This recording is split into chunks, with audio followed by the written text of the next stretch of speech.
আসসালামু আলাইকুম। আজকে আমরা আপনাদেরকে দেখাবো যে কিভাবে লেয়ার মুরগিতে ফাউল বক্সের ভ্যাকসিনেশন করা হচ্ছে সেটা। তো এখানে যেটা দেখতে পাচ্ছেন দুটো ভায়াল, একটাতে AEFP যেটা হচ্ছে ফাউল বক্সের কমি ফার্মার একটা ভ্যাকসিন, এবং সাথে যেটা দেখতে পাচ্ছেন এটা হচ্ছে ডাইলুয়েন্ট, মানে ভ্যাকসিন যে পানিটার সাথে মিশানো হয় সেটা। এটার মধ্যে ছিল, আর এটার মধ্যে একটা ট্যাবলেট ছিল। এই ডাইলুয়েন্ট হচ্ছে ট্যাবলেটের সাথে মিশানো হয়েছে, আপনারা দেখতে পাচ্ছেন। এখন হচ্ছে এই ভ্যাকসিনটা করা হবে একটা স্পেশাল নিডলের সাহায্যে বা সুইয়ের সাহায্যে। এটা হচ্ছে ফাউল বক্স নিডল। তো এই দুইটা দণ্ড দেখতে পাচ্ছেন, এর মাঝে হচ্ছে এই জায়গাতে একটু হোল করা থাকে আর কি।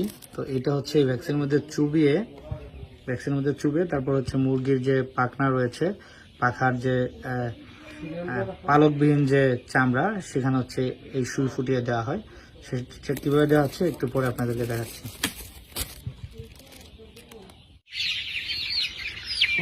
আপনারা দেখতে পাচ্ছেন যে কীভাবে আসলে ভ্যাকসিনেশনটা করা হয়। এভাবে মুরগির পাখাটা ধরে এই পাখার মধ্যে হচ্ছে একটু খোঁচা দিয়ে দেওয়া হয় ওই সুই দিয়ে।